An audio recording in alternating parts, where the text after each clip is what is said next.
ಅಷ್ಟಾವರಣ ಅಂದ್ರೆ ಈ ಲಿಂಗ ಸಾಧಕನಿಗೆ ಸಾಧಕನಾದನಿಗೆ ಅಷ್ಟಾವರಣಗಳು ಬಹಳ ನಮಗೆ ಸಹಾಯ ಮಾಡ್ತಾವಂತ ನಾನು ಅನ್ಕೊಂಡಿದ್ದೀನಿ. ಈಗ ಒಂದು ಯಾವುದಾದ್ರೂ ಒಂದು ಭಾಷೆಯ ಬಗ್ಗೆ ತಿಳ್ಕೊಬೇಕಾದ್ರೆ ನಮಗೆ ಅದರ ವರ್ಣಮಾಲೆ ಬೇಕಾಗ್ತದೆ.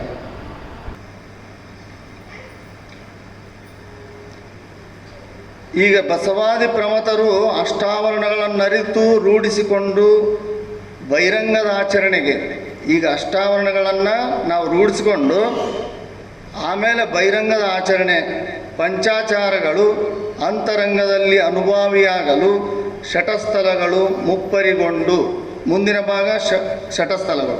ಈಗ ರುದ್ರಪ್ಪಣ್ಣವ್ರು ಹೇಳಿದ್ರು ಇದ್ರ ಬಗ್ಗೆ ಆದಷ್ಟು ಅಲ್ಲೇ ಎಲ್ಲ ಶಟಸ್ಥಲ, ಪಂಚಾಚಾರ ಮತ್ತು ಷಟ್ಸ್ಥಲ ಇವೆಲ್ಲವೂ ನಮಗೆ ಜೀವಿತ ಕಾಲದಲ್ಲಿಯೇ ಮುಕ್ತ ಜೀವನವನ್ನು ಸಾಗಿಸಬಹುದು. ಈ ಸತ್ತ ಮೇಲೆ ನಮ್ಮದು ಮುಕ್ತಿ ಜೀವನ ಅಲ್ಲ, ಇರೋದ್ರೊಳಗೆ ನಾವು ಮುಕ್ತರಾಗೋದಕ್ಕೆ ನಮಗೆ ಇವು ಸಹಾಯ ಮಾಡ್ತವೆ. ಅಷ್ಟಾವರಣಗಳು ಅಷ್ಟವಿಧ ಮಾಯಾ ಆವರಣಗಳು ತೆಗೆದು ಹಾಕಲು ಸಹಾಯವಾಗುತ್ತವೆ. ನಮಗೆ ಆವರಣಗಳು ಮಾಯಾ ಪ್ರಪಂಚದಾಗ ನಾವೇನು ಇರ್ತೀವಲ್ಲ, ಆ ಮಾಯಾ ಆವರಣದಿಂದ ಹೊರಗೆ ಬರ್ಬೇಕಾದಂದ್ರೆ, ಈ ಪ್ರಾಪಂಚಿಕದಿಂದ ಹೊರಗೆ ಬರ್ಬೇಕಂದ್ರೆ ಅಷ್ಟಾವರಣಗಳು ಗುರುಲಿಂಗ ಜಂಗಮ ಮಂತ್ರ ವಿಭೂತಿ ರುದ್ರಾಕ್ಷಿ ಪಾದೋದಕ ಪ್ರಸಾದ ನಮ್ಮನ್ನು ನಿತ್ಯ ಶುದ್ಧರನ್ನಾಗಿ ಮಾಡ್ತವೆ. ಅವುಗಳು ರಕ್ಷಣಾ ಕವಚಗಳಾಗಿ ಕೆಲಸ ಮಾಡ್ತವೆ ನಮಗೆ. ಹೀಗೆ ಅಷ್ಟಾವರಣದ ಒಂದೊಂದು ಆವರಣವು ಒಂದೊಂದು ತತ್ವವನ್ನು ಶುದ್ಧಗೊಳಿಸ್ತವೆ. ಶರೀರ ಮನ ಇಂದ್ರಿಯಗಳಿದ್ದ ಮಾಯಾವರಣ ದೂರವಾಗಿ ಅಷ್ಟಾವರಣದ ರಕ್ಷಣೆಯ ಕವಚ ನಿರ್ಮಾಣವಾಗುವುದು. ನಾವು ಅಷ್ಟಾವರಣಗಳ ತಾತ್ವಿಕ ವಿಸ್ತಾರ ನಾವು ತಿಳ್ಕೊಬೇಕಂತಂದ್ರೆ, ಅಷ್ಟಾವರಣಗಳಲ್ಲಿ ಗುರು ಪರಶಿವ ಸತ್ಸ್ವರೂಪ. ಗುರು ಅಂದ್ರೆ ಅರನಿಗಿಂತ ಗುರು ಅಧಿಕ ಅಂತ ಹೇಳ್ತಾರೆ. ಆ ಪರಮಾತ್ಮನಿಗಿಂತನ ಗುರು. ಅಷ್ಟಾವರಣಗಳಲ್ಲಿ ಲಿಂಗ ಚಿತ್ ಸ್ವರೂಪ, ಅಷ್ಟಾವರಣಗಳಲ್ಲಿ ಜಂಗಮ ಅನುಭವ ಸ್ವರೂಪ. ಈಗ ಹೇಳಿದ್ರವರು ಜಂಗಮ ಅಂದ್ರೆ ಅನುಭವದ ಮುಖಾಂತರ ನಾವು ಜಂಗಮನ ಅರ್ಥ ಮಾಡ್ಕೋಬೇಕು. ಮಂತ್ರ ಆಕಾಶ ತತ್ವ ಇವೆಲ್ಲವೂ ಒಂದೊಂದು ತತ್ವವನ್ನು ಹೇಳ್ತವೆ. ವಿಭೂತಿ ವಾಯು ತತ್ವ, ರುದ್ರಾಕ್ಷಿ ಅಗ್ನಿ ತತ್ವ, ಪಾದೋದಕ ಜಲತತ್ವ, ಪ್ರಸಾದ ವೃತ್ತಿತ್ವತ್ವ. ನಾವು ಪ್ರಸಾದ ಅಂತೀವಿ. ಯಾವುದು ಪ್ರಸಾದ? ನಾವು ಈಗ ಯಾವುದಾದ್ರೂ ಒಳ್ಳೆಯದನ್ನು ನಾವು ಆಲಿಸಕತ್ತೀವಿ, ಕೇಳಕತ್ತೀವಿ, ಯಾವುದಾದ್ರೂ ಒಳ್ಳೆಯದನ್ನು ನೋಡಕತ್ತೀವಿ. ನಾವು ಊಟ ಮಾಡೋದು ಒಂದೇ ಪ್ರಸಾದ ಅಲ್ಲ, ಯಾವುದು ನಮ್ಮ ಉನ್ನತಿಗೆ ಕಾರಣವಾಗುತ್ತೋ ಅದು ಪ್ರಸಾದವಾಗಿ ಪರಿಣಮಿಸುತ್ತೆ. ನಮಗೆ ಯಾವುದಾದ್ರೂ ನಮಗೆ ಒಂದು ವಾಕ್ಯ, ಒಂದು ಶಬ್ದ, ಒಂದು ನುಡಿ ನಮ್ಮಲ್ಲಿ ಕೇಳಿದ್ವಿ, ಅದು ಪ್ರಸಾದವಾಗಿ ಪರಿಣಮಿಸುತ್ತೆ. ಪ್ರಸಾದ ಅಂದರೆ ಇದು ಎಲ್ಲ ಆಗುತ್ತೆ. ತತ್ವ ಅಂದರೆ ಹಿಂಗೆ. ಅದಕ್ಕೆ ಅಷ್ಟಾವರಣಗಳು ಸಾಧಕನ ಮನವನ್ನು ಶುದ್ಧಗೊಳಿಸಿ ಬದುಕನ್ನು ಉನ್ನತಿಯ ಮಾರ್ಗದಲ್ಲಿ ಕೊಂಡೊಯ್ಯುತ್ತವೆ. ಅಷ್ಟಾವರಣಗಳು ಸಾಧಕನ ಬದುಕಿಗೆ ಸಂಕೇತಗಳಾಗಿವೆ.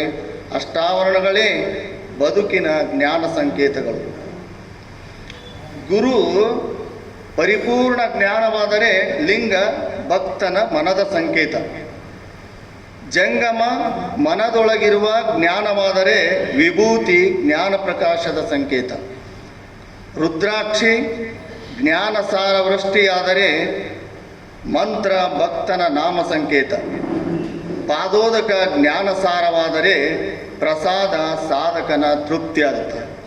ಈಗ ನಾವು ಇಷ್ಟು ತಿಳ್ಕೋಬೇಕು. ಅಗದಿ ಸರಳವಾಗಿ ನಾವು ಗುರು ಲಿಂಗ ಜಂಗಮ ವಿಭೂತಿ ರುದ್ರಾಕ್ಷಿ ಮಂತ್ರ ಪಾದೋದಕ ಪ್ರಸಾದ ತಿಳಿಬೇಕಂದ್ರೆ ಯಾವುದು ನಮಗೆ ಅರಿವಿಗೆ ಬರುತ್ತೋ, ಇವತ್ತು ನಮಗೆ ಅರಿವಿಗೆ ಬಂತು, ಅದನ್ನು ಆಚರಣೆ ಮಾಡೋದು ಲಿಂಗ. ನಿತ್ಯ ನಾವು ಆಚರಣೆ ಮಾಡಿದಾಗ ಅದೇ ಲಿಂಗವಾಗಿ ನಿಲ್ಲುತ್ತೆ. ಮತ್ತು ಯಾವುದು ಲಿಂಗ ಆಗಿಂದೆ ನಾವು ಸುಮ್ಮನೆ ಕುಂದ್ರಲ್ಲ. ಲಿಂಗ ಆಗಿಂದೆ ನಿತ್ಯ ನಿತ್ಯ ನಿತ್ಯ ನಿತ್ಯ ಅದು ಉನ್ನತಿ ಸ್ಥಾನಕ್ಕೆ ಒಯ್ಯುತ್ತೆ. ಆ ಒಯ್ದಂಥ ನಾವು ಉನ್ನತಿ ಸ್ಥಾನಕ್ಕೆ ಹೋಗಿದ್ದು ಯಾರೂ ಸುಮ್ಮನೆ ಕುಂದ್ರಕ್ಕಾಗಲ್ಲ. ಅದೇ ಜಂಗಮ, ಹಂಚೋದು. ಜಂಗಮ ಅಂದರೆ ಚಲನಶೀಲವಾಗಿರೋಂಥದ್ದು. ಅದು ನಾವು ಈಗ ಇವತ್ತು ನಾನು ತಿಳ್ಕೊಂಡೆ ನಾನು ಆಚರಣೆ ಮಾಡಿದೆ, ನಾವು ಸುಮ್ಮನೆ ಕುಂದ್ರಕ್ಕಾಗಲ್ಲ. ಅದು ಇನ್ನೊಬ್ರಿಗೆ ಹೇಳ್ಬೇಕನ್ಸುತ್ತೆ ನಮಗೆ. ಯಾವುದೇ ತಿಳಿಲಿ, ನಾವು ಯಾವತ್ತಿಗೆ ತಿಳಿದುಕೊಳ್ಳೇನ ಆಚರಣೆ ಮಾಡಕತ್ತೀವಿ, ನಮ್ಮಲ್ಲಿ ಗಟ್ಟಿಗೊಳ್ಳುತ್ತಾ, ನಮ್ಮಲ್ಲಿ ಗಟ್ಟಿಗೊಂಡಿದ್ದೆ ಅದು ಸುಮ್ಮನೆ ಇರ್ಕೊಡೋದಲ್ಲ. ಯಾವಾಗ ಹೇಳೇನೋ, ಯಾರಿಗೆ ಹೇಳೋಣ, ಸಮಾಜಕ್ಕೆ ಯಾವಾಗ ಇದನ್ನು ಯಾರಿಗಾದರೂ ಉಪಯೋಗ ಆಗುತ್ತಾ, ಈ ವಿಚಾರದಾಗ ಸಾಧಕನಾದನ್ನು ಬದುಕ್ತಾನೆ, ಸಾಧಕನಾದನ್ನು ಜೀವಿಸ್ತಾನೆ. ಹಿಂಗೆ ಈಗ ಗುರು ಲಿಂಗ ಜಂಗಮ ನಾವು ಹಂಚ್ತಾ ಈಗ ವಿಭೂತಿ ಭೂತಿ ಅಂತ. ಈಗ ಮಹಾತ್ಮ ಗಾಂಧಿ ಅನ್ನೋದು ಭೂತಿ, ಗಾಂಧಿ ಅನ್ನೋದು ಏನೋ ಒಂದು ಅದು ನಾವು ನಮ್ಮ ಪ್ರಯತ್ನದಿಂದ ಗುರುಲಿಂಗ ಜಂಗಮರ ಸಾಧನೆಯಿಂದ ಸಾಧಕನಾಗಿ ನಾವು ಗಾಂಧಿ ಇದ್ದಾಗ ಮಹಾತ್ಮ ಗಾಂಧಿ ಆತನ, ಅದು ವಿಭೂತಿ ಪುರುಷರಂತಾರೆ. ಮೊದಲು ನಾವಿರೋದೋ ಒಂದು ನಮ್ಮ ಸಾಧನೆಯಿಂದ ಏನು ಒಂದು ನಮಗೆ ಹೆಸರು ಬರುತ್ತಾ, ಏನೋ ಬರುತ್ತಲ್ಲ, ಅದು ವಿಭೂತಿ. ಮತ್ತು ನಮ್ಮ ರುದ್ರಾಕ್ಷಿ ಅಂತಂದ್ರೆ ನಮ್ಮ ದೃಷ್ಟಿನ ಬೇರೆ ಆಗುತ್ತೆ. ನಾವು ಸಾಧಕರಾದೋದ್ನಾಗ ಸಾಧನೆ ಮಾಡ್ತಾ ವಿಭೂತಿ ಪುರುಷರಾದೋದ್ನಾಗ ಅವರ ದೃಷ್ಟಿನ ಬೇರೆ, ಅದೇ ಜ್ಞಾನ ಚಕ್ಷು, ಅದೇ ರುದ್ರಾಕ್ಷಿ. ಮತ್ತು ನಾವು ಇಷ್ಟೆಲ್ಲ ಅಭ್ಯಾಸ ಮಾಡಿ ಏನೆಲ್ಲ ಮಾಡಿದಾಗ ನಮ್ಮ ಮಾತು ಮಂತ್ರವಾಗ್ತವೆ, ಆ ಲಿಂಗದ ನುಡಿಗಳಾಗ್ತವೆ, ಮತ್ತು ಅಲ್ಲಿ ಮಾತಾಗಲ್ಲ, ಅದೇ ಮಂತ್ರ. ನಾವೇನು ಮಾತಾಡ್ತೀವಿ ಅದು ಮಂತ್ರ ಆಗುತ್ತೆ. ಯಾರು ಸಾಧಕನಾಗಿ ನಿತ್ಯ ಆಚರಣೆಯಲ್ಲಿ ನಿಲ್ತಾನೋ ಆತನ ಮಾತೆಲ್ಲ ಮಂತ್ರ. ಅದೇ ಮಾಡಿದ್ದು ಶರಣರು, ಅದೇ ವಚನಗಳೇ ಈಗ ಮಂತ್ರಗಳಾಗಿವೆ. ಅವರು ನಿತ್ಯ ಸಾಧನೆ ಮಾಡಿದರು, ಅವು ಈಗ ಮಂತ್ರಗಳಾಗಿ ನಮಗೆ ವಚನಗಳಾಗಿ ಬೆಳಕು, ಇಡೀ ಜಗತ್ತಿಗೆ ಬೆಳಕಾಗುತ್ತವೆ. ಮತ್ತು ಈಗ ಮುಂದೆ ಪಾದೋದಕ ಅಂದರೆ ಈಗ ನಾವು ಇಷ್ಟೆಲ್ಲ ನಾವು ಆಚರಣೆ ಮಾಡ್ತೀವಿ, ಮಂತ್ರ ಆಯ್ತು. ಪಾದೋದಕ ಅಂದ್ರೆ ಅದರಿಂದ ನಮಗೆ ಆನಂದ ಆಗುತ್ತೆ, ತೃಪ್ತಿ, ಆನಂದ ಆತಂತಂದ್ರೆ ಆ ಆನಂದ ನಮಗೆ ಹೆಂಗೆ ಅಂತಂದ್ರೆ ನಮಗೆ ತಿಳಿಲಾರ್ದಂಗೆ ಆ ಖುಷಿ ಒಳಗೆ ನಾವು ಆ ಸಂತೋಷದೊಳಗೆ ಬದುಕ್ತೀವಲ್ಲ, ಅದೇ ಪಾದೋದಕ. ನಾವು ಪಾದೋದಕ ಅಂದ್ರೆ ನಾವು ಬೇರೆ, ಅದು ಸಾಂಕೇತಿಕವಾಗಿ ಇದು ಒಳ ಅರ್ಥದೊಳಗೆ ಇದೂ ಇರೋದು. ಇದಕ್ಕೆ ಒಂದೇ ಪಾದೋದಕ ಅಂದ್ರೆ ಒಂದೇ ಥರ ಬರಲ್ಲ. ನಾವು ಒಂದೇ ಥರನ ಇದನ್ನು ಈಗ ಗುರುಪಾದೋದಕ, ಲಿಂಗ ಪಾದೋದಕ, ಜಂಗಮ ಪಾದೋದಕ ಅಂತ ನಾವೇನು ಲಿಂಗದ ಮೇಲೆ ಹಾಕಿ ತೊಗೊತೀವಿ. ಎಷ್ಟೋ ಜನ ಪಾದೋದಕ ಅಂತ ಪಾದ ತೂಕನ ಬೇರೆ, ಪಾದ ತೊಳೆದು ತೊಗೊಂತಾರೆ, ಅದು ಮತ್ತು ಬೇರೆ. ಹಿಂಗಿರೋ ಹೊತ್ನಾಗ ಪಾದೋದಕ ಅಂದ್ರೆ ಇದು ಆಗ್ಬೇಕು ನಮ್ಮ ಪಾದಕ, ಸಾಧಕನ ಪಾದೋದಕ ಇದು. ಅದರಿಂದ ಆನಂದ ಸಂತೋಷದಿಂದ ನಾವೇನು ಜೀವಿಸ್ತೀವಲ್ಲ ಅದು ಪಾದೋದಕ ಆಗ್ಬೇಕು. ಇನ್ನು ಪ್ರಸಾದ ಯಾವುದಪ್ಪ ಅಂತಂದ್ರೆ ನಮಗೆ ಆ ಪ್ರಸಾದ ಸಾಧಕನ ತೃಪ್ತಿ, ಈ ಬದುಕು ಏನು ಕಟ್ಟಿದ್ದೀವಲ್ಲ ನಾವು, ಈ ಬದುಕಿನಾಗ ತೃಪ್ತಿ ಇರಬೇಕು, ಅದು ಪ್ರಸಾದ. ಹಿಂಗೆ ನಮಗೆ ಸರಳ ರೀತಿಯಿಂದ ತಿಳ್ಕೊಬೇಕಂದ್ರೆ ಇದು ಅಷ್ಟಾವರಣಗಳು, ಬಹಿರಂಗದ ಅಷ್ಟಾವರಣಗಳು ಮತ್ತು ಅಂತರಂಗದ ಅಷ್ಟಾವರಣಗಳು ಅಂತ ಎರಡು ರೀತಿ ಬರ್ತಾವೆ. ಈಗ ಅಷ್ಟಾವರಣಗಳು ವಂಶ ಪಾರಂಪರೆಯಾಗಿ ಬರುವಂಥವಲ್ಲ. ಯಾರು ಸದ್ಗುರುವಿನ ಸಂಸ್ಕಾರ ಪಡೆದುಕೊಂಡು ಇಷ್ಟಲಿಂಗ ದೀಕ್ಷೆಯಲ್ಲಿ ಸಂಸ್ಕಾರಗೊಂಡು ಸಾಧಕನೇ ಗುರು ಆಗ್ತಾನೆ, ಮತ್ತು ಯಾರೂ ಆಗಲ್ಲ. ಗುರು ಬೇರೆ, ಲಿಂಗ ಬೇರೆ, ಜಂಗಮ ಬೇರೆ, ಇವನು ಯಾವುದೂ ಬೇರೆ, ಎಲ್ಲ ಅದರೊಳಗೆ ಐತೆ. ಗುರುನೊಳಗೆ ಲಿಂಗ ಆತನ, ಗುರುನೊಳಗೆ ವಿಭೂತಿ, ಗುರುನೊಳಗೆ ಜಂಗಮ. ಲಿಂಗವೆನಿಸುತ್ತಾನೆ, ಜಂಗಮವಾಗಿ ಪೂಜೆಗೊಳ್ಳುತ್ತಾನೆ.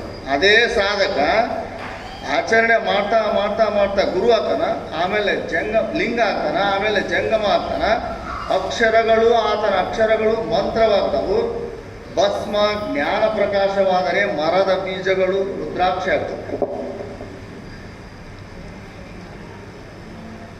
ನೀರು ಪಾದೋದಕ ಆಗುತ್ತಾ, ಆಹಾರ ಪ್ರಸಾದವಾಗುತ್ತಾ, ಇವು ಎಲ್ಲ ಇದು ಆಹಾರನ ಕರೆಕ್ಟ್, ಆದ್ರೆ ಪ್ರಸಾದವಾಗೋದು ಯಾವಾಗ? ಅದಕ್ಕೆ ಅಷ್ಟಾವರಣವೇ ಅಂಗ, ಪಂಚ ಆಚಾರವೇ ಪ್ರಾಣ. ನಮ್ಮ ಅಷ್ಟಾವರಣ ಹೆಂಗಾಗಬೇಕಂದ್ರೆ ಅಂಗ. ಪಂಚ ಆಚಾರವೇ ಪ್ರಾಣ ಎಂಬ ಘೋಷಣೆಯನ್ನು ಬಸವಾದಿ ಶರಣರು ಅನೇಕ ವಚನಗಳಲ್ಲಿ ಹೇಳ್ತಾರೆ. ಇದೊಂದು ಸುಂದರವಾದ ರೂಪಕ, ತತ್ವಕ್ಕೂ ಒಂದು ವ್ಯಕ್ತ ರೂಪವನ್ನು ಕೊಟ್ಟ ಅಗ್ಗಳಿಕೆ ಬಸವಾದಿ ಶರಣರುಗಳಿಗೆ ಸೇರಿದ್ದು.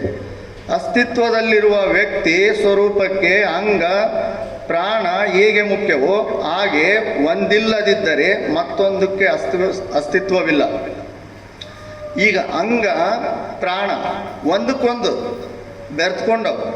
ಅಂಗ ಇಲ್ಲ ಅಂದ್ರೆ ಪ್ರಾಣಕ್ಕೆ ಆಶ್ರಯ ಇಲ್ಲ, ಪ್ರಾಣ ಐತಂತಂದ್ರೆ ಅಂಗಕ್ಕೆ ಆಶ್ರಯ. ಯಾವುದಾದ್ರೂ ಒಂದು ಬೇಕಲ್ಲ, ಅದು ಎರಡೂ ಬೇಕೇ ಬೇಕು, ಅದು ಮುಖ್ಯ. ಅಂಗ ಮತ್ತು ಪ್ರಾಣ ಯಾಗ ಮುಖ್ಯವೋ ಹಾಗೆ ಒಂದಿಲ್ಲದಿದ್ದರೆ ಮತ್ತೊಂದರ ಅಸ್ತಿತ್ವವಿಲ್ಲ. ಇವೆರಡರ ಅವಿನಾಭಾವ ಸಂಬಂಧಕ್ಕೆ ಅಂಗದಂತಿರುವ ಅಷ್ಟಾವರಣಗಳೇ ಮೂಲ ಭೂಮಿಕೆ. ಅರ್ಥಾತ್ ಅಷ್ಟಾವರಣಗಳ ನೆಲೆಕಲೆಗಳನ್ನು ಸರಿಯಾದ ರೀತಿಯಲ್ಲಿ ಅರಿಯದಿದ್ದರೆ ಪಂಚಾಚಾರಗಳು ಬಹಿರಂಗದ ಆಚರಣೆಗಳು ಮಾಡಿ ಶಟಸ್ಥಲದಿಂದ ಅಂತರಂಗದ ಅನುಭವವನ್ನು ಪಡೆಯಲು ಅಷ್ಟಾವರಣ ರೂಪ ಅಂಗವೇ ಮುಖ್ಯ ಸಾಧನವಾಗುತ್ತಾ. ಶಟಸ್ಥಲಗಳಲ್ಲಿ ಆಚರಣೆ ಹಾಗೂ ಅನುಭವ ಸಾಧ್ಯವಾಗುವುದು ದೇಹವಿಲ್ಲದಿದ್ದರೆ ಪ್ರಾಣಕ್ಕೆ ಆಶ್ರಯ ಉಂಟೆ ಎಂಬ ಶರಣರ ಅಭಿಪ್ರಾಯದಂತೆ ಅಷ್ಟಾವರಣಗಳನ್ನು ಅರಿತು ಆಚರಿಸಿದಾಗ ಮಾತ್ರ ಮುಂದಿನ ಹೆಜ್ಜೆ ಇಡಲು ಸಾಧ್ಯ ಆಗುತ್ತೆ. ಇವನ್ನ ನಾವು ಅರಿತು ಆಚರಣೆ, ಬರೀ ಆಚರಣೆ ಮಾಡಲ್ಲ, ಅರಿತುಕೊಂಡು ತಿಳಿದುಕೊಂಡು ಸಂಪೂರ್ಣವಾಗಿ ತಿಳಿದುಕೊಂಡು ಮಾಡಿದೊತ್ನಾಗ ಅದರ ನಮಗೆ ಅನುಭವಕ್ಕೆ ಬರುತ್ತೆ. ಇಲ್ಲ ಅಂತಂದರೆ ಅವ್ರು ಯಾರೋ ಮಾಡಕತ್ತಾರಂತಂದು ಮಾಡಿದೋಗುತ್ತೆ, ಅದರ ಫಲ ಸಿಗಲ್ಲ ನಮಗೆ. ಅದರ ಸಲುವಾಗಿ ಅಷ್ಟಾವರಣಗಳನ್ನು ಹೇಳಿದ ನಾನು ಬೇರೆ ಬೇರೆಯಾಗಿ ವಿಭಜಿಸಿ ಅರಿಯಬಾರದು. ಅವು ಅವಿನಾಭಾವ ಸಂಬಂಧದಿಂದ ಕೂಡಿವೆ. ಅದು ಒಂದು ವಚನದಾಗ ಹೇಳ್ತಾರೆ ಅವರು, ಗುರು ತನ್ನ ವಿನೋದಕ್ಕೆ ಗುರುವಾದ, ಗುರು ತನ್ನ ವಿನೋದಕ್ಕೆ ಲಿಂಗವಾದ.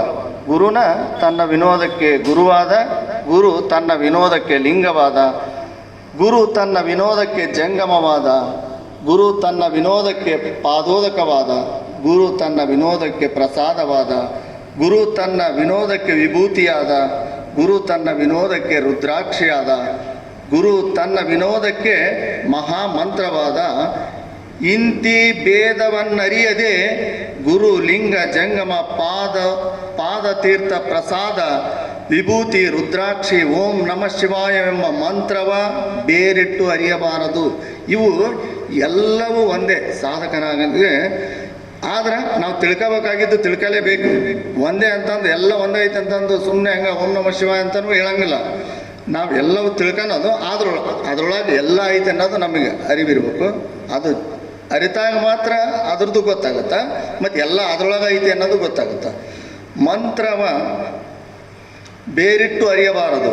ಅದಲ್ಲದೆ ಮುಂದುವರೆದು ಹೇಳ್ತಾರೆ ಅವರು, ಅದಲ್ಲದೆ ಒಂದರಲ್ಲಿಯೂ ವಿಶ್ವಾಸ ಬೇರಾದಡೆ. ಒಂದರಾಗ ವಿಶ್ವಾಸ ಬೇರಾದರೆ ಇದರೊಳಗಿಲ್ಲ, ನಮಗೆ ಅನುಮಾನ ಇದ್ರಾಗ ಐತೇನಿಲ್ಲ ಬಿಡು ಅಂತಂದು ಹಿಂಗೆ ನಮಗೆ ಅವಿಶ್ವಾಸ ಮಾಡಿದ್ವಿ ಅಂದ್ರೆ ಅಂಗೈಯಲ್ಲಿದ್ದ ಲಿಂಗವು ಜಾರಿತ್ತು. ಮಾಡಿದ ಪೂಜೆ ಕಿಂಚಿತ್ತು ಫಲ ಪದವಿಯ ಕೊಟ್ಟು ಬಹು ಏತಗಳ ಮಾಡುವನಯ್ಯ. ಇಷ್ಟಲಿಂಗದಲ್ಲಿ ನಷ್ಟೇ ನಟ್ಟು ಬಿಟ್ಟು ತ್ರಿವಿಧವ ಮರಳಿ ಹಿಡಿಯದೆ ವಿರಕ್ತನಾದನಯ್ಯ ಗುರು ಚೆನ್ನ ಮಲ್ಲಿಕಾರ್ಜುನ ಅಂತಂದು ಶರಣರು ಹೇಳ್ತಾರೆ. ನಾವು ಏನು ತಿಳ್ಕೊಬೇಕಾಗಿದ್ದಿಲ್ಲ ಅಂದ್ರೆ ಯಾವುದನ್ನು ಬೇರೆ ಇಟ್ಟು ನೋಡಂಗಿಲ್ಲ, ಎಲ್ಲವೂ ಅದರೊಳಗೆ ಅದಾವು. ಆದ್ರೆ ನಾವು ಅರಿತುಕೋಬೇಕಾಗಿದ್ದು ಸತ್ಯ, ಆದ್ರೆ ಎಲ್ಲವೂ ಅದರೊಳಗೆ ಇರೋದು.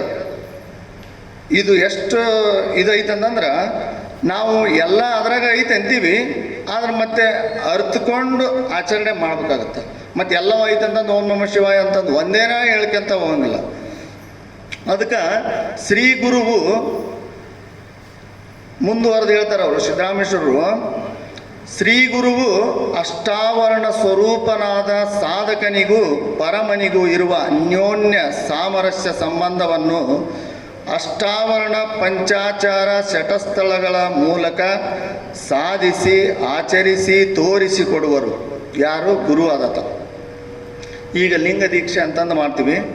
ಲಿಂಗ ದೀಕ್ಷೆ ಅಂತಂದ್ರೆ ಹೇಳ್ತಾರೆ ಅವರು, ಯಾರು ಸಿದ್ದರಾಮೇಶ್ವರರು ಹೇಳ್ತಾರೆ, ಶಿವಯೋಗಿ ಸಿದ್ದರಾಮೇಶ್ವರರು ಯಾವ ರೀತಿ ದೀಕ್ಷಾ ಯಾವ ರೀತಿ ಇರುತ್ತೆ. ದೀಕ್ಷೆ ಅಂದರೆ ಯಾವುದು, ಬೋಧೆ ಯಾವುದು, ಬೋಧೆವೆಂದಡೆ ಕರ್ಣವನ್ನೂದಿ ಮಂತ್ರವನ್ನು ಹೇಳಿದುದು ಬೋಧೆವೇ.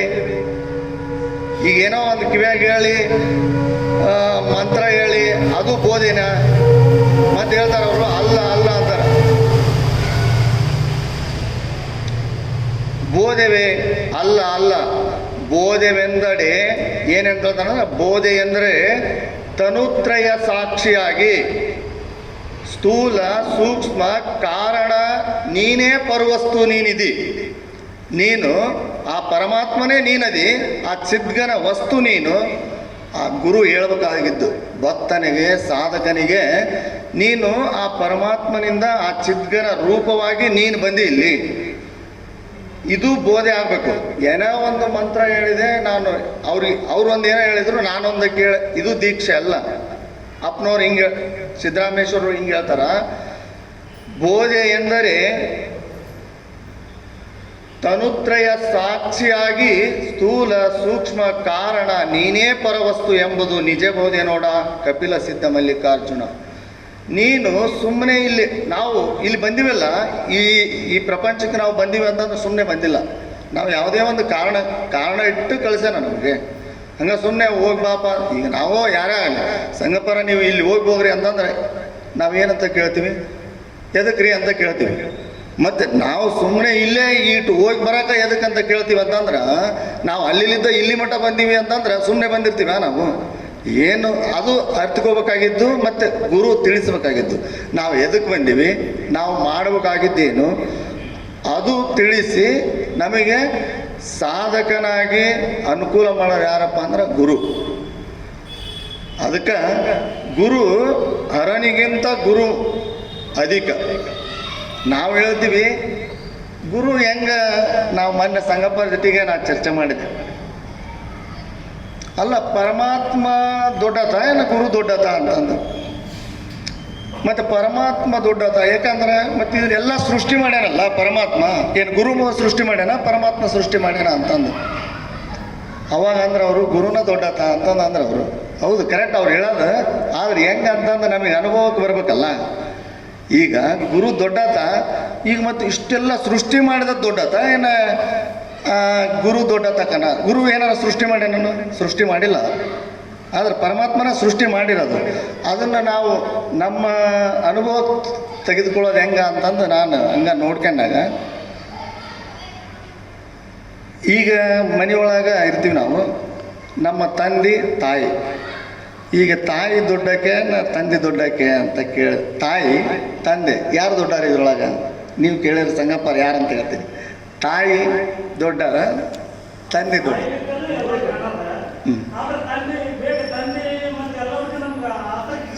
ಅದಕ್ಕೆ ಹಿಂಗೆ ನಾವು ವಿಚಾರ ಮಾಡಿದ್ನಾಗ ತಾಯಿ ತಂದೆ, ತಾಯಿನ ದೊಡ್ಡಕ್ಕೆ. ತಾಯಿ ಹೆಂಗೆ ದೊಡ್ಡಕ್ಕೆ ಕಳ, ನಮ್ಮ ಅಪ್ಪನಕಿನೇ ಕಡಿಮೆ ವಯಸ್ಸಿನಾಗ, ಯಾಕಂದ್ರೆ ವಯಸ್ಸಿನಾಗ ನಾವು ಅಳಿಯೋದಲ್ಲ. ಹಿಂಗೆ ಇಬ್ಬರು ಗಂಡ ಎದ್ದಿರ್ತಾರೆ. ಒಬ್ಬರು ಆಫೀಸ್ ಕೆಲಸ ಆತಂದು, ಅವ್ರಿಗೆ ಒಂದು ಮಗು ಇರುತ್ತೆ. ನಾವು ಅನುಭವಕ್ಕೆ ತೊಗೋಬೇಕಾದ್ರೆ ಹೆಂಗೆ ಗುರು ದೊಡ್ಡತ, ಹೆಂಗಲ್ಲಿ ಪರಮಾತ್ಮ ದೊಡ್ಡತ ಅಂತಂದು ಅನುಭವಕ್ಕೆ ತೊಗೋಬೇಕಾದತ್ನಾಗ ನಾನು ಅದು ಒಂದು ನೋಡಿದತ್ನಾಗ ನಿಮಗೆ ನಾನು ಅದನ್ನು ಹಂಚ್ಕೊಳಕ್ಕೆ ಇಷ್ಟಪಡ್ತೀನಿ. ಆತಗೆ ಏನು ಬೇಕು, ಆತ ಆಫೀಸರ್. ಆತಗೆ ಬಂದ ಕೂಡೇನ ಅವ್ರು ಹೆಂಡ್ತಿಗೆ ಹೇಳಿರ್ತಾನೆ, ನನಗೆ ಬಂದ ಕೂಡೇನ ಬಿಸಿ ರೊಟ್ಟಿ ಬೇಕು, ಊಟಕ್ಕೆ ಬಿಸಿ ರೊಟ್ಟಿನ ಬೇಕು ಅಂತಂದು ಹೇಳಿರ್ತಾನೆ. ಆತ ಆಫೀಸ್ಗೆ ಹೋಗಿರ್ತಾನೆ. ಅವ್ರಿಗೊಂದು ಮಗು ಇರುತ್ತೆ. ಆಫೀಸ್ಲಿದ್ದ ಅವರಮ್ಮ ಆಕೆ ರೊಟ್ಟಿ ಮಾಡ್ತಿರ್ತಾಳೆ. ಆಫೀಸ್ಲಿದ್ದ ಈತ ಬರ್ತಾನೆ. ಮತ್ತು ಈ ಹುಡುಗ ಆಡಕತ್ತೇನಂತಂದು ಎಲ್ಲ ಗೊಂಬಿ ಕೊಟ್ಟು ಆಕೆ ಈಗ ಕೈ ಬಿಟ್ಟಾನ, ರೊಟ್ಟಿ ಮಾಡೋಣ, ರೊಟ್ಟಿಗೆಲ್ಲ ಈಗ ಬರೋ ಹೊತ್ತು ರೊಟ್ಟಿ ಹಿಟ್ಟು ಕಲಸಿ ಅಂತ ಎಲ್ಲ ಮಾಡ್ತಿರ್ತಾರೆ. ಅವಾಗ ಅವರಪ್ಪ ಬರ್ತಾನೆ. ಈ ಹುಡುಗಿಗೆ ಅವಾಗ ಏನು ಮಾಡ್ತಿರ್ತಾನಂದ್ರೆ, ಅಲ್ಲೇ ಟೈಮ್ ಆಗಿರುತ್ತೆ. ಈಗ ಮಕ್ಕಳನ್ನಿಂದೆ ಎಲ್ಲ ಭಾಳ ಥರ ಆಡಿ ಆಡಿ ಒಂದ ಮಾಡ್ಕೊಳತ್ತ ಎರಡೂ ಅಲ್ಲೇ ಮಾಡ್ಕೊಳತ್ತದು. ಮತ್ತು 1, 2 ಎಲ್ಲ ಮಾಡ್ಕೊಂಡು ಅಲ್ಲೇ ಅದರೊಳಗೆ ಆಟ ಆಡ್ಕೊತಿರುತ್ತೆ. ಅಲ್ಲೇ ಸಾಮಾನು ಹಾಕೋದು, ಅದ್ರಾಗ ಬೀಳೋದು, ಅದ್ರಾಗ ಎದ್ದೇಳೋದು ಮಾಡ್ತಿರುತ್ತೆ. ಅವ್ರ ಅಪ್ಪ ಅಷ್ಟತನದ್ರಾಗ ಬರ್ತಾನೆ, ನೋಡ್ತಾನೆ ಏನಿದು ಹುಡುಗ, ಇದು ಯಾರು ಇದು ಹುಡುಗ ಅಂತಂದು ಅನ್ನಂಗೆ ಆಗಿಬಿಟ್ಟಿರುತ್ತೆ. ಅದು ಎಲ್ಲ ಮೈಯೆಲ್ಲ ಗಲೀಜು ಮಾಡ್ಕೊಂಬಿಟ್ಟಿರುತ್ತೆ, ಪೂರ್ತಿ ಗಲೀಜು ಹೊಲಸು ಮಾಡ್ಕೊಂಡಿರುತ್ತೆ. ಆ ಹುಡುಗ ಅಪ್ಪ ಅಪ್ಪ ಅಂತಂದು ಹೋಗ್ತಾನೆ. ಏಯ್ ದೂರ ಸರಿ ಅಂತಾನೆ ಅವ್ರಪ್ಪ. ದೂರ ಸರಿ ಅಂದ್ಕೊಳ್ಳೋಣ ಅವ್ರ ಅಮ್ಮ ಬರ್ತಾಳೆ ಒಳಗಲಿದ್ದ. ಅದು ಎಲ್ಲ ಗಲೀಜು ನೋಡ್ತಾಳೆ. ಆದ್ರೆ ಆಕೆ ದೂರ ಸರಿ ಅನ್ನಲ್ಲ. ಇಟ್ಟಿನ ಕೈನ ಇರುತ್ತೆ, ಹಂಗ ತೊಗೊಂಡು ಅದು ಎಲ್ಲ ಹೊಲಸಾಗಿದ್ರು ಹಂಗ ತೊಗೊಂಡು ಹಿಂಗೆ ಎತ್ಕೊಂತಾಳೆ. ಅಯ್ಯೋ ಬಾರ ಕೂಸ, ಇದನ್ನೆಲ್ಲ ಹೊಲಸು ಮಾಡ್ಕೊಂಡೇನು ನೀನು ಅಂತ ಎತ್ಕೊಂಡು ಹೋಗಿ ಮತ್ತೆ ಮೈಯೆಲ್ಲ ತೊಳೆದು ಮತ್ತೆ ಹೊಸ ಬಟ್ಟೆ ಹಾಕಿ ಮತ್ತೆ ರೆಡಿ ಮಾಡಿ ಕೊಡ್ತಾನೆ. ರೆಡಿ ಮಾಡಿ ಕರ್ಕೊಂಬರ್ತಾಳ. ತಂದೆ ಆದತ್ತ ಬಾರ ರಾಜ ಅಂತಂದು ಅವಾಗ ಕರ್ಕೊಂತಾನೆ. ನಾವಿಲ್ಲಿ ತಿಳ್ಕೊಬೇಕಾಗಿದ್ದೇನಪ್ಪ ಅಂತಂದ್ರೆ ತಾಯಿ ಗುರು ಏನು ನಮ್ಮನ್ನು ಎಷ್ಟೇ ಹೊಲಸಾಗಿದ್ರು ಶುದ್ಧ ಮಾಡ್ತಾಳೆ ತಾಯಿ. ಆದ್ರೆ ತಂದೆ ಏನು ಹೊಲಸಿದ್ರೆ ಎತ್ಕೊಳಗಲ್ಲ. ಪರಮಾತ್ಮ ನಾವು ಗಲೀಜಿದ್ರೆ ಯಾವತ್ತೂ ಕರ್ಕನಲ್ಲ. ನಾವು ಶುದ್ಧವಾಗಿರ್ಬೇಕು. ಶುದ್ಧ ಬದುಕಿದ್ದಾಗ ಮಾತ್ರ ನಮ್ಮನ್ನು ಪರಮಾತ್ಮ ಹಿಂಗೆ ಕೈ ಹಿಡಿದು ಎತ್ಕೊಂತಾನೆ.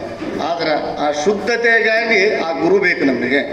ನಾವು ಏನೆಲ್ಲ ಮತ್ತೆ ಇದು ನಮಗೆ ಕಾಣ್ಲಾರ್ದಂಥ ಮಲಗಳು ಸಾಕಷ್ಟು ಅದಾವೆ ನಮ್ಮಲ್ಲಿ.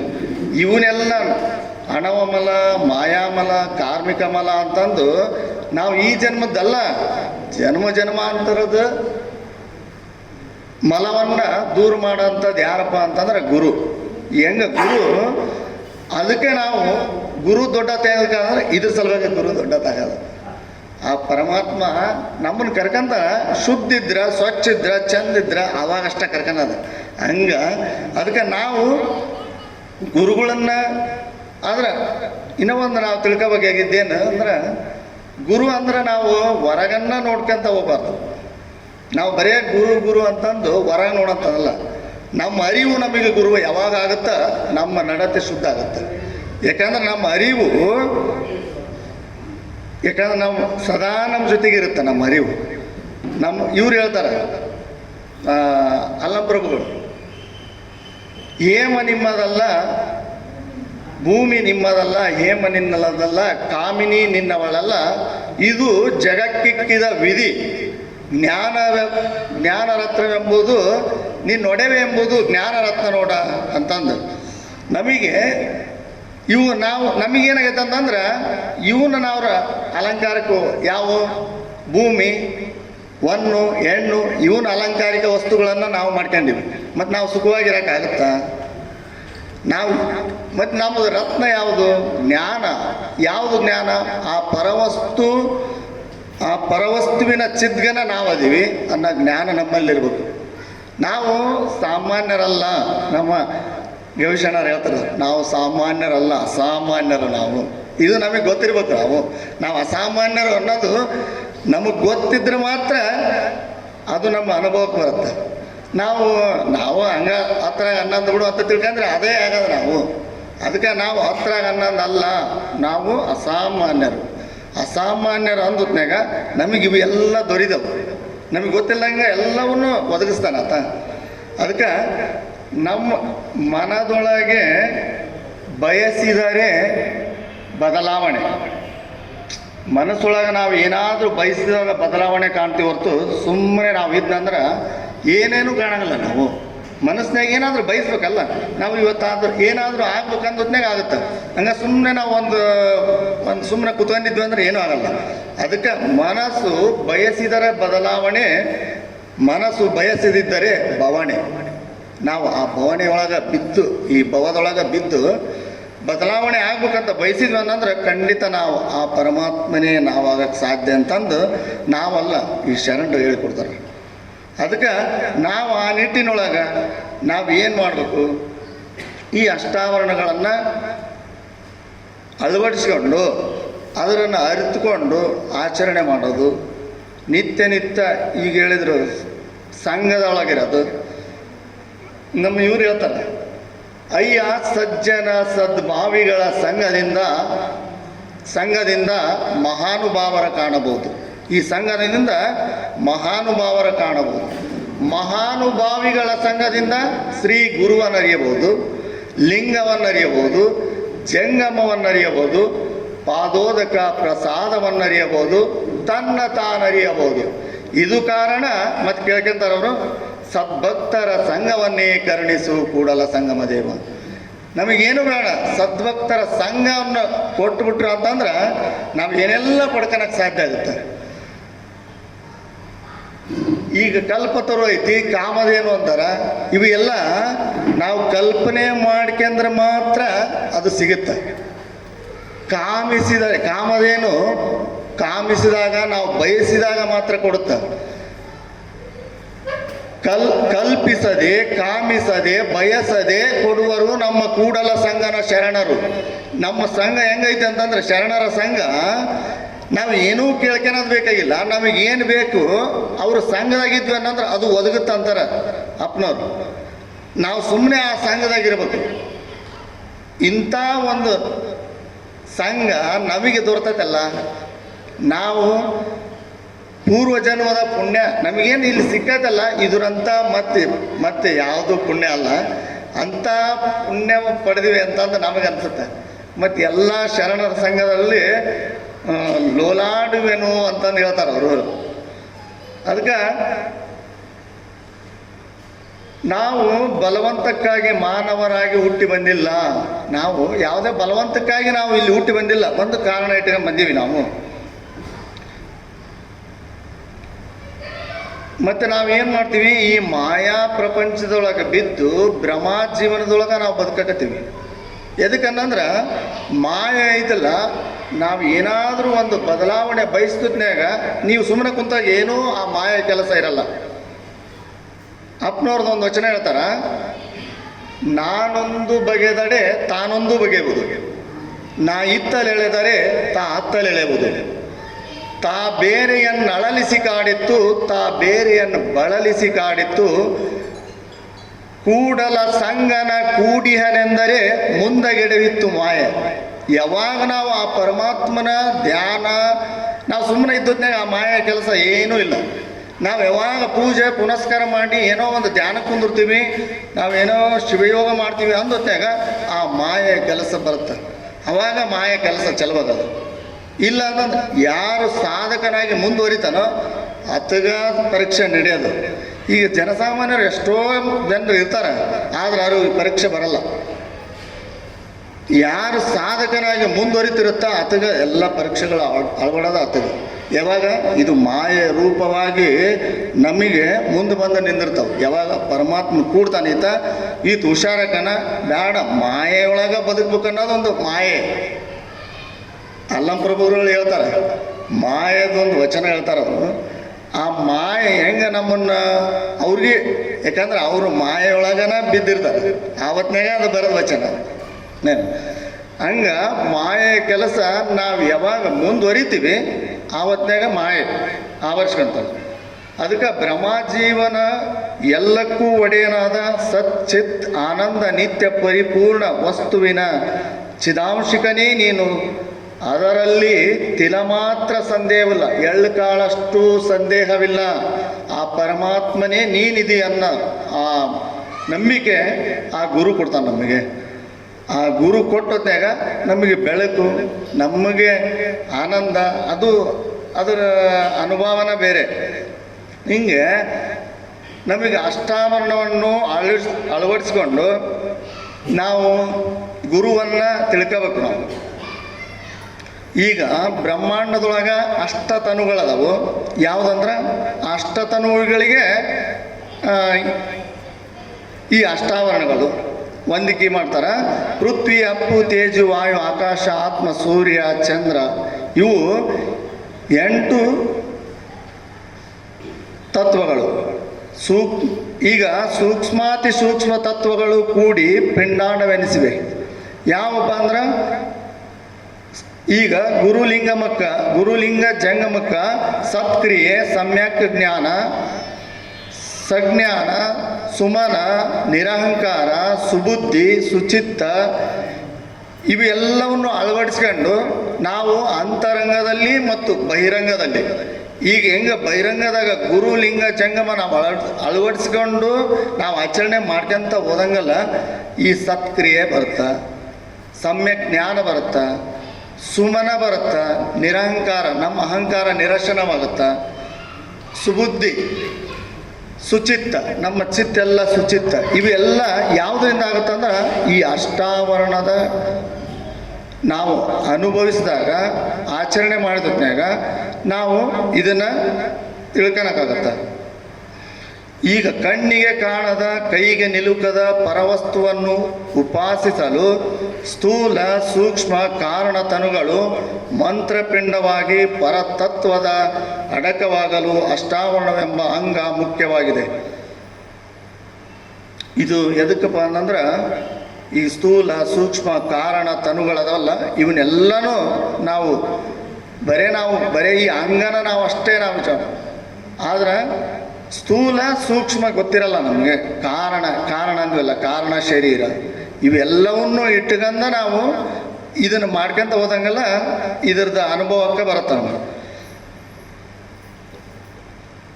ಈಗ ಗುರುವಿನ ಸ್ತುತಿ ಮಾಡ್ತಾರ ಯಾರಂದ್ರೆ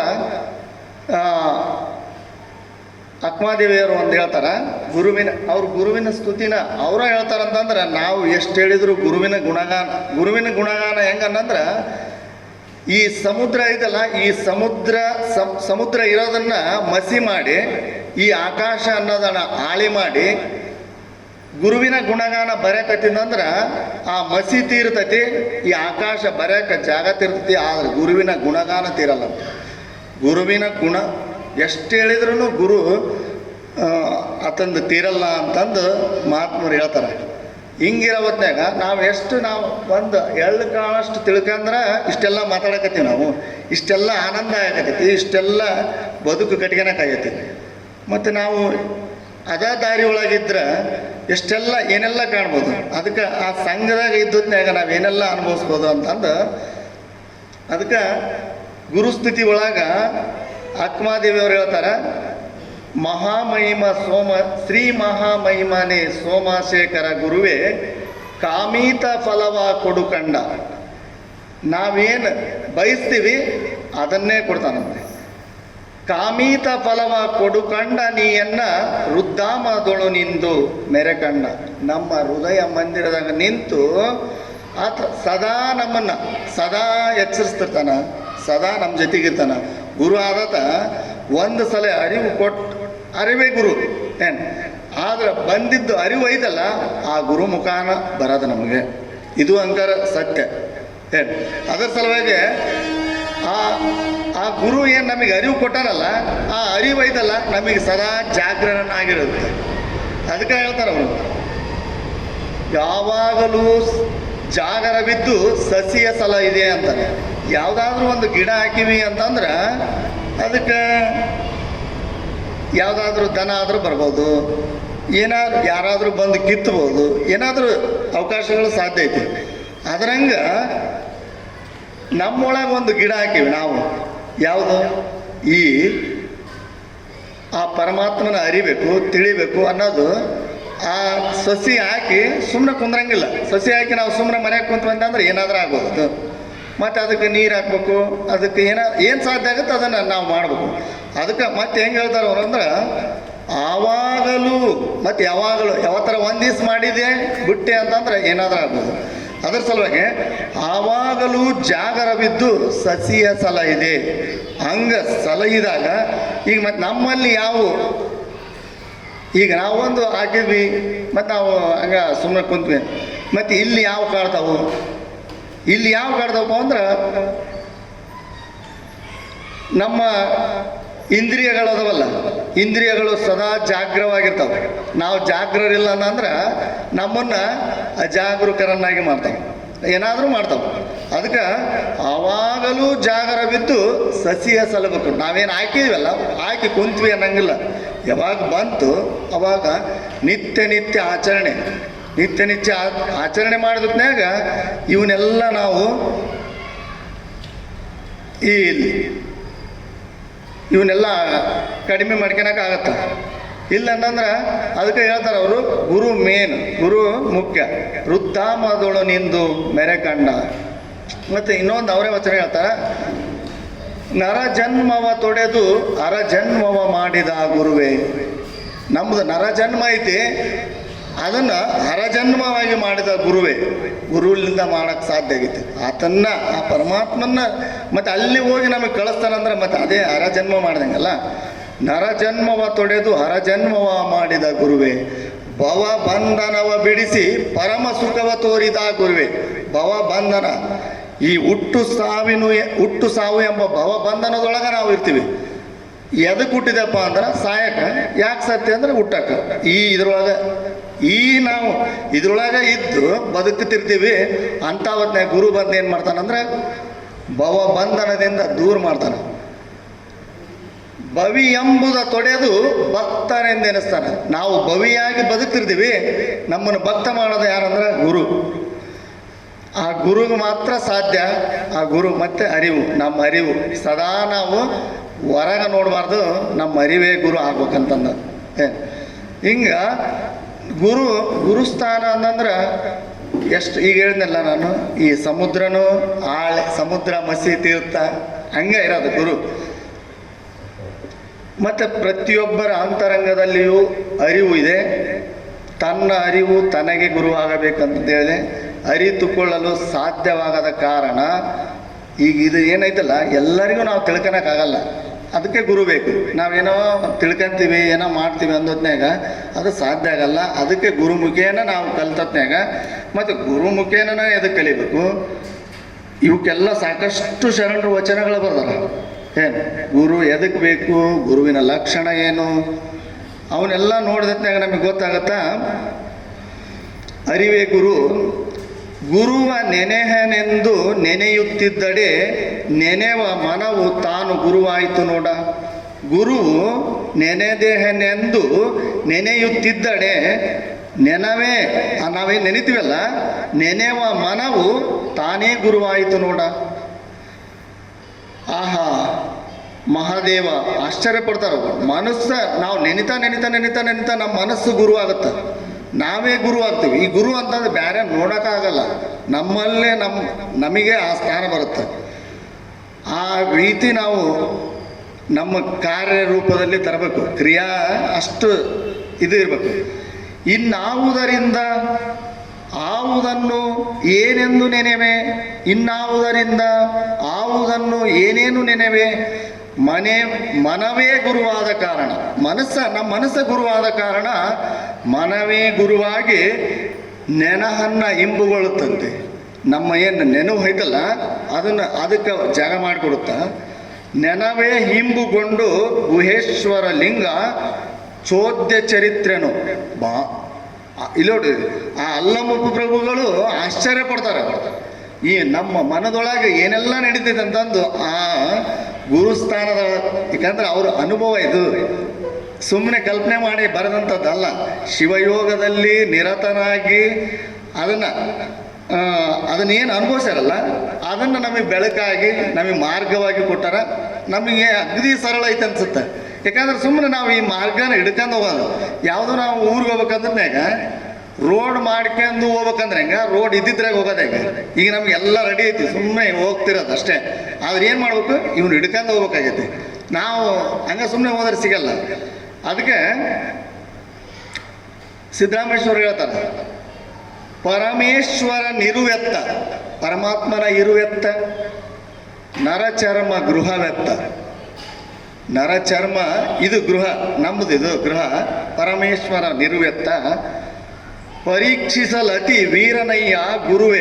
ಆತ ನಮ್ಮನ್ನು ಪರೀಕ್ಷೆ ಮಾಡೋಕೆ ಅತಿ ವೀರಂತೆ ಗುರು. ಆನಂದ ರೂಪ ಅತಿಶಯ ನಿನ್ನಾಜ್ಞೆಯ ಶಿವನು ಮೀರಲಾರನು ಗುರುವೇ ಯೋಗಿನಾಥ ಅಂತಂದು ಯೋಗಿನಾಥನ ತ್ರಿವೇದಿಯೊಳಗೆ ಆನಂದ ರೂಪ ಅತಿಶಯ ಮತ್ತೆ ಆ ಪರಮಾತ್ಮ ಗುರುವಿನ ಆಜ್ಞೆ ಮೀರಲ್ಲಂತೆ. ನಿನ್ನ ಆಜ್ಞೆಯ ಶಿವನು ಮೀರಲಾರನು ಗುರುವೇ ಯೋಗಿನಾಥ ಅಂತಂದು. ಈಗ ಗುರುವಿನ ಆಜ್ಞೆ ಅಂತಂದ್ರೆ ಆ ಪರಮಾತ್ಮಗ ಒಂದು ವೇದವಾಕ್ಯ ಇದ್ದಂಗೆ. ಅಂಥ ಗುರುನ್ನ ನಾವು ಹೆಂಗೆ ತಿಳ್ಕೋಬೇಕು, ಹೆಂಗೆ ಆಚರಣೆಗೆ ತರಬೇಕು, ನಮ್ಮಲ್ಲಿ ಹೆಂಗೆ ಅಳವಡಿಸಬೇಕು, ಆ ವಿಚಾರನ ಅಷ್ಟಾವರಣನ ಈ ಅಷ್ಟಾವರಣ ಗುರುಲಿಂಗ ಜಂಗಮ ಈಗ ಹೇಳಿದ್ನಲ್ಲ, ಅದು ಎಲ್ಲ ಅದರೊಳಗೆ ಐತಿ. ಮತ್ತೆ ಗುರು ಬೇಕು, ಇಷ್ಟು ಕ್ಲೀಷ್ಟ ಐತಿ, ಮತ್ತು ಅದು ಅಗ್ನಿ ಸರಳ ಐತಿ. ಮತ್ತೆ ಅಲ್ಲಂಪ್ರಭು ಅವ್ರು ಹೇಳ್ತಾರೆ, ಕಂಡುದ ಹಿಡಿಯಲೊಲ್ಲದೆ ಕಾಣುವುದನ್ನರಿಸಿ ಹಿಡಿದಿಹರೆಂದಡೆ ಸಿಕ್ಕದೆಂಬ ಬಳಲಿಕೆಯ ನೋಡ. ಕಂಡುದನ್ನು ಹಿಡಿಯಲೊಲ್ಲದೆ, ಈಗ ನಮಗೇನು ಕಾಣ್ತತಿ ಅದನ್ನು ಹಿಡಿಯಾಗ ಅಲ್ಲಿ ನಾವು, ಈಗ ನಮಗೇನು ಕಾಣ್ತತಿ ಅದನ್ನು ಹಿಡಿಬೇಕು, ಅದನ್ನು ವಿಚಾರ ಮಾಡಲ್ಲ. ಇದು ಹಂಗಿದ್ರೆ ಹೆಂಗ ಅಂತಂದು ಅದನ್ನು ಕಲ್ಪನೆ ಮಾಡ್ತೀವಿ. ಇದು ಒಂದು ಯಾವುದೋ ಒಂದು ಮೈಕ್ ಅಂತ, ಇದು ಮೈಕು ಹಿಂಗೆ ಇರಬಾರ್ದು, ಏನೋ ಒಂದು ಬೇರೆ ಕಲ್ಪನೆ ಮಾಡ್ಕೊಂತೀವಿ ನಾವು. ಅದಕ್ಕೆ ಅವ್ರು ಹೇಳ್ತಾರ, ಕಂಡುದನ್ನು ಹಿಡಿಯಲೊಲ್ಲದೆ ಕಾಣುವುದನ್ನರಸಿ ಹಿಡಿದಿಹನೆಂದಡೆ ಮತ್ತೇನು ಮಾಡ್ತೀವಿ, ಸಿಕ್ಕಿದೆಂಬ ಬಳಲಿಕೆಯ ನೋಡ. ಸಿಗ್ತೈತಾ ನಮಗೆ ಅದು? ಈಗ ಅಲ್ಲಿ ಒಂದು ದೂರ ಮರೀಚಿಕೆ ಅಂತ ನೋಡ್ತೀವಿ ನಾವು, ಅಲ್ಲಿ ಹೋದ್ಮೇಗ ಏನೂ ಇರಲ್ಲ ಅದು, ನಾವು ಇಲ್ಲಿದ್ದೊತ್ತಾಗ ಕಾಣಿಸುತ್ತದ. ಈ ವಸ್ತು ಏನೈತಿ ಅದನ್ನು ನಾವು ತಿಳ್ಕೊಬೇಕಾಗೈತಿ.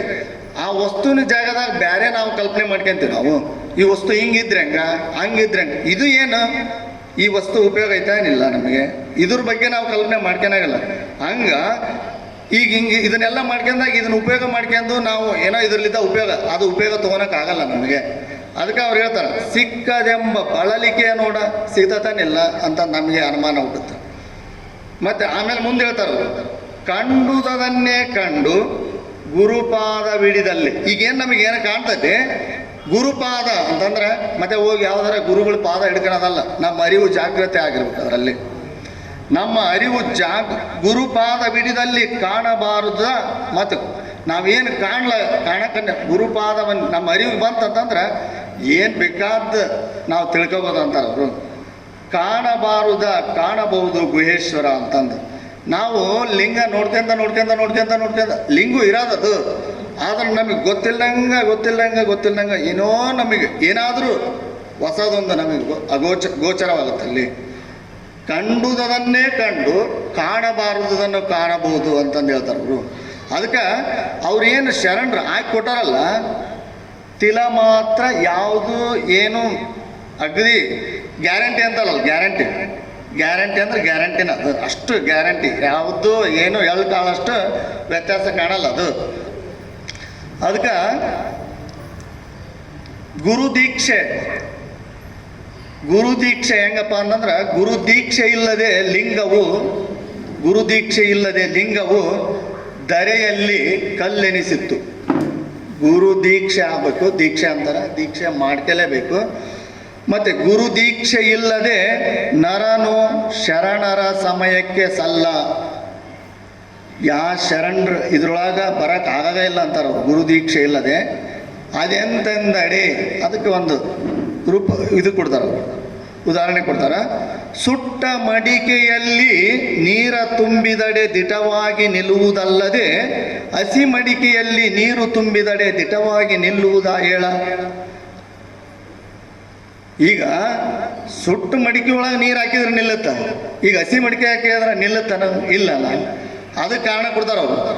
ಈ ಗುರು ದೀಕ್ಷೆ ಆದ್ರೆ ಅಂದರೆ ಸುಟ್ಟ ಮಣ್ಣಿನ ಗಡಿಗಿದ್ದಂಗೆ, ಅವಾಗ ಏನಾದರೂ ಹಾಕ ನಿಲ್ಲುತ್ತೆ, ಹಸಿ ಇದ್ರೊಳಗೆ ಹಾಕಿದ್ರೆ ನಿಲ್ಲಲ್ಲ. ಮತ್ತು ಇದು ಕಾರಣ ಗುರು ದೀಕ್ಷೆ ಇಲ್ಲದವ ಎಷ್ಟು ಜ್ಞಾನಿಯಾದಡು ಅವನ ಜ್ಞಾನ ಪ್ರಯೋಜನಕ್ಕೆ ಬಾರದು. ಅದು ಎಷ್ಟೋ ದೊಡ್ಡ ಜ್ಞಾನಿಯಾಗಿರುವಲ್ಲಕ್ಕ ಏನು ನಾವು ನೋಡಿವಿ, ಸಾಕಷ್ಟು ಜನರು ನೋಡಿವಿ. ಹೆಂಗಂದ್ರೆ 2 PhD ತೊಗೊಂಡಿರ್ತಾರೆ, ಏನೆಲ್ಲ ಮಾಡಿರ್ತಾರೆ, ಅವ್ರ ಜೀವನ ಅವ್ರಿಗೆ ರೂಪಿಸ್ಕೊಳಕ್ಕೆ ಆಗ್ತಿರಲ್ಲ. ಎದಕ್ಕಂದ್ರೆ ನಮಗೆ ಇಷ್ಟು ಖುಷಿ ಇಷ್ಟು ಸಂತೋಷ ಏನಂದ್ರೆ, ನಾವು ಏನು ಒಂದನ್ನು ಹಿಡ್ಕೊಂಡಿವಿ ಅದರೊಳಗೆ ಎಲ್ಲನೂ ಐತಿ, ಎಲ್ಲನೂ ಹಿಡ್ಕೊಂಡಿವಿ, ಅದರೊಳಗೆ ಒಂದಿಲ್ಲ ಅಂತಂದ್ರೆ ಏನೂ ಇಲ್ಲ ಅಂದಂಗೆ. ಅದಕ್ಕೆ ನಾವೇನು ಮಾಡ್ಬೇಕಾಗೈತಿ, ಒಂದನ್ನು ಹಿಡ್ಕೊಳ್ಳೋದು ಕಲಿಬೇಕು. ಯಾವುದನ್ನ ಎಲ್ಲದನ್ನು ಯಾವ್ದು ಒಳಗೊಂಡೈತೆ ಅದನ್ನು ನಾವು ಹಿಡ್ಕೋಬೇಕು. ನಾವು ಎಲ್ಲನೂ ಹಿಡ್ಕೊಂಡು ಯಾವ್ದು ಒಂದನ್ನು ಬಿಟ್ಟಿವಿ ಅದು ನಮಗೆ ಕೊರತೆ, ಪೂರ್ಣ ಕೊರತೆ ಅದು. ಅದಕ್ಕೆ ನಮಗೆ ಯಾವ್ದು ಹಿಡ್ಕೋಬೇಕು ಅನ್ನೋದು ಗೊತ್ತಿರ್ಬೇಕು. ಅದು ಯಾರು ತೋರಿಸ್ತಾರಂದ್ರೆ ಆ ಗುರು ತೋರ್ಸಕ್ಕೆ ಸಾಧ್ಯ ಆಗುತ್ತೆ. ಅದಕ್ಕೆ ಅವನ ಜ್ಞಾನ ಪ್ರಯೋಜನಕ್ಕೆ ಬಾರದು. ಅವನು ಎಷ್ಟು ಕ್ರಿಯೆಯನ್ನು ಆಚರಿಸಿದರೂ ಅವನ ಕ್ರಿಯೆಯು ನಿಷ್ಫಲ ನೋಡ, ಏನೂ ಫಲ ಕೊಡಲ್ಲ ಅಂತಾರೆ. ಎಷ್ಟು ಕ್ರಿಯೆ ಆಚರಣೆ ಮಾಡಿದ್ರು ಆ ಫಲ ಕೊಡಲ್ಲ ಅಂದಾಗ ನಮ್ಮದು ಇಡೀ ಜೀವನನ ವ್ಯರ್ಥವಾಗಿ ಹೋಗುತ್ತೆ. ನಾವು ಇಲ್ಲೆಲ್ಲ ಬಂದು ಇದನ್ನೆಲ್ಲ ಪಡ್ಕೊಂಡಿವಿ, ಯಾವ ಜನ್ಮದ ಪುಣ್ಯಪ್ಪ ಅಂತಂದು ನನಗೆ ಸಾಕಷ್ಟು ಸಲ ನನಗಿಷ್ಟು ಅನುಭವಕ್ಕಾಗುತ್ತಾ. ಕರೆ ಅಂದ್ರೆ ನಿಜವಾಗಲೂ ನಾವು ಇಲ್ಲೆಲ್ಲ ಕುಂತೀವಲ್ಲ, ಇದನ್ನ ಏನೋ ಒಂದು ಕೇಳಕತ್ತೀವಲ್ಲ, ಇಲ್ಲಿ ಬರ್ಬೇಕಂದ್ರೂ ಒಂದು ಪುಣ್ಯ ಬೇಕನ್ನ ಅನ್ಸುತ್ತೆ. ಇದನ್ನು ಮತ್ತು ನಾವು ಹೇಳೋದು ಈ ಅನುಭವ ಮಾಡೋದು ಅರ್ಥ ಆಗತ್ತಿದೆ ಅಂದ್ರೆ ಅದು ಒಂದು ದೊಡ್ಡ ಪುಣ್ಯನ. ಎದಕ್ಕನ್ನಂದ್ರೆ ಎಷ್ಟೋ ಜನರಿಗೆ ಅಲ್ಲ, ನಾವೇ ಎಷ್ಟೋ ವರ್ಷದ ಹಿಂದ ಏನೆಲ್ಲ ಮಾಡ್ತಿದ್ದಾಗೂ ನಾವು ಅದ್ರ ಕಡೆ ಹೋಗಕ್ಕೆ ಆಗ್ತಿದ್ದಿಲ್ಲ. ನಮಗೆ ಈಗ ಬಂದತಿ. ಅದಕ್ಕೆ ಅಂತಾರೆ ಒಂದು ಕಡೆ ಅಂತಾರೆ ಎಲ್ಲದಕ್ಕೂ ಕಾಲ ಕೂಡಿ ಬರ್ಬೇಕಂತಾರೆ. ಆ ಕಾಲ ಕೂಡಿ ಬಂದತಿ, ನಾವು ಇಲ್ಲಿ ಬಂದೀವಿ, ಕೂಡೀವಿ, ನಾವು ಇದ್ವಿ, ನಾವು ಏನೋ ಒಂದು ಸ್ವಲ್ಪ ಕೆಲಸ ಮಾಡೀವಿ ಅಂತಂದು ಈಗ ನಮ್ಮ ಅನುಭವಕ್ಕೆ ಬರುತ್ತೆ. ಪ್ರತಿ 60 ಲಕ್ಷಕ್ಕೆ ಒಬ್ಬರು ಮಾತ್ರ ಇಲ್ಲಿ ಗುರುತು ಬಿಟ್ಟು ಹೋಗಾರಂತೆ. ನಾವಿದ್ವಿ, ಇಲ್ಲಿ ಒಬ್ರು ಬಂದಿದ್ವಿ ಅನ್ನೋದಕ್ಕೆ ಗುರುತು 60 ಲಕ್ಷಕ್ಕೆ ಒಬ್ಬರೇ ಅಂತ ಬಿಟ್ಟು ಹೋಗೋದು. ಇನ್ನು 59 ಲಕ್ಷದ ಏನು ಉಳಿದ ಜನ ಏನೇನು ಬಿಟ್ಟು ಹೋಗಲ್ಲಂತೆ. ಏನೋ ಇವರು ಇದ್ರು ಅನ್ನೋದಕ್ಕೆ ಯಾವುದೂ ಗುರುತ ಇರಲ್ಲಂತೆ. ಅದ್ರಾಗ 60 ಲಕ್ಷದಾಗ ನಾವು ಒಬ್ಬರು ಆಗೋ ಪ್ರಯತ್ನ ನಮ್ಮದಾಗಬೇಕು. ಪ್ರತಿಯೊಬ್ಬರು 60 ಲಕ್ಷದಾಗ ಏನಾಯ್ತಲ್ಲ ಅದು ಆಗೋ ಕನಸು ನಮ್ದು ಇಟ್ಕೊಂಡು ಹೊತ್ನಾಗ ಇದು ಎಲ್ಲನೂ ಒದಗುತ್ತೆ. ಅದು ತನ್ನಟ್ಟಿ ತಾನೇ ಅದು ಒದಗುತ್ತೆ. ಅದಕ್ಕೆ ನಮ್ಮ ಗುರಿ ಎಂತಂದ್ರೆ ದೊಡ್ಡದಿರ್ಬೇಕು. ಅದಕ್ಕೆ ಒಂದು ಕಡೆ ಹೇಳ್ತಾರೆ small goal is a crime ಅಂತೆ. ನಾವು ಸಣ್ಣ ಪುಟ್ಟ ಗುರಿ ಇಟ್ಕೊಳಬಾರ್ದಂತೆ. ಸಣ್ಣ ಪುಟ್ಟ ಗುರಿ ಇಟ್ಕೊಳಬಾರ್ದು, ಅದು ಕ್ರೈಮ್ ಇದ್ದಂಗಂತೆ. ಅದಕ್ಕೆ ನಮ್ಮ ಗುರಿ ಎಂಥದಿರ್ಬೇಕಂತಂದ್ರೆ ಗುರಿ ದೊಡ್ಡದಿರ್ಬೇಕು. ಅದಕ್ಕೆ ನಮ್ಮ ಗುರಿ ಎಂತಂದ್ರೆ ಎಲ್ಲವನ್ನು ಯಾವ್ದು ಒಳಗೊಂಡಕ್ಕೆ ಅದನ್ನು ಹಿಡ್ಕೊಳ್ಳೋದು ಗುರಿ ನಮ್ಮದು. ಅದಕ್ಕೆ ಶರಣರು ಇಷ್ಟು ಸರಳ ಎದಕ್ಕಾಗೈತೆ ಅಂತಂದ್ರೆ ಅವ್ರಿಗೆ ನಿತ್ಯ ಆಚರಣೆ ಮಾಡಿದ್ರೆ ಸರಳ ಆಯ್ತು. ಆಚರಣೆ ಮಾಡೋದ್ನಾಗ ನಮಗೆ ಅಗದಿ ಸರಳ ಆಗುತ್ತೆ. ಅದಕ್ಕೆ ಮುಂದೆ ವಚನದಾಗ ಹೇಳ್ತಾರೆ ಅವರು, ಉರ್ಲಿಂಗ ದೇವರು ಹೇಳ್ತಾರೆ ಒಂದು ಮಾತು ಹೇಳ್ತಾರೆ ಅವರು, ಮಹಾಜ್ಞಾನ ಜ್ಯೋತಿ ಪ್ರಕಾಶವಾದ ಜ್ಯೋತಿರ್ಮಯ ಲಿಂಗವೇ ಗುರು. ಯಾರಪ್ಪ ಅಂದ್ರೆ ಮಹಾಜ್ಞಾನ ಜ್ಯೋತಿ ಪ್ರಕಾಶವಾದ ಜ್ಯೋತಿರ್ಮಯ ಲಿಂಗವೇ ಗುರು. ಮತ್ತು ಗುರು ಅಂದರೆ ಯಾವುದು ಬೇರೆ ಅಲ್ಲ, ಜ್ಞಾನದ ಬೆಳಕ ಗುರು. ನಮ್ಮಲ್ಲಿ ಏನು ಅರಿವು ಬರುತ್ತಲ್ಲ ಅದೇ ಗುರು. ಮತ್ತು ಚನ್ನಬಸವಣ್ಣವ್ರು ಹೇಳ್ತಾರೆ ಗುರು ನರನಲ್ಲ, ಗುರುಪದೇಶ ಉದಾಸೀನ ಮಾಡಬೇಡಿ ಅಂತ ಹೇಳ್ತಾರೆ. ಗುರುಪದೇಶ ಐತಲ್ಲ, ಒಂದು ಸಲ ಆ ಗುರು ಏನು ಹೇಳ್ಕೊಟ್ಟ ಆತ ಹೇಳಿದ್ದು ನಮ್ಮಲ್ಲಿ ಹೆಂಗಂತಂದ್ರೆ ಅನುಮಾನ ಇರಬಾರ್ದು. ನಮ್ಮಲ್ಲಿ ಅದೇನು ಇದು ಆಗುತ್ತಾನಿಲ್ಲ. ನಮ್ಮಲ್ಲಿ ಅನುಮಾನ ಇಲ್ಲದಂಗೆ ನಾವೇನಾದರೂ ಮಾಡಿದರೆ ನಮ್ಮ ಮನ ಘನವಾಗುತ್ತೆ. ಆ ಘನ ಆದದ್ನಾಗ ನಾವು ಯಾರೂ ಹೇಳೋದ ಬೇಕಾಗಿಲ್ಲ, ತನ್ನಟ್ಟು ತಾನೇ ಆ ಕೆಲಸ ಮಾಡ್ತಿರುತ್ತೆ. ಅದಕ್ಕೆ ಮೊದಲು ನಾವು ಕೆಲಸ ಮಾಡ್ಬೇಕಾಗಿದ್ದು ಏನಂದ್ರೆ ನಂಬಿಕೆ ಮುಖ್ಯ. ಇದ್ರೊಳಗೆ ನಾವು ಗುರು ಯಾರ ಆಗಿರ್ವಲ್ರಕ್ಕ ಅದನ್ನು ವಿಚಾರ ಇಲ್ಲ. ಆ ಗುರು ಒಳ್ಳೆ ಮಾರ್ಗ ಕೊಟ್ಟ ಅದನ್ನು ಬಿಡಬಾರ್ದು. ನಮ್ಮದು ಅದು ಕೆಲಸ ಇರೋದು, ಕೊಟ್ಟಿಂದೆ ಬಿಡ್ಲಾರ್ದು ನಮ್ಮದು ಕೆಲಸ. ಆ ಅರಿವು ಕೊಟ್ಟನಪ್ಪ ನಿಂದ ಅರಿವು ಸದಾ ಜಾಗ್ರವಾಗಿರ್ಬೇಕು ನಮ್ಮಲ್ಲಿ.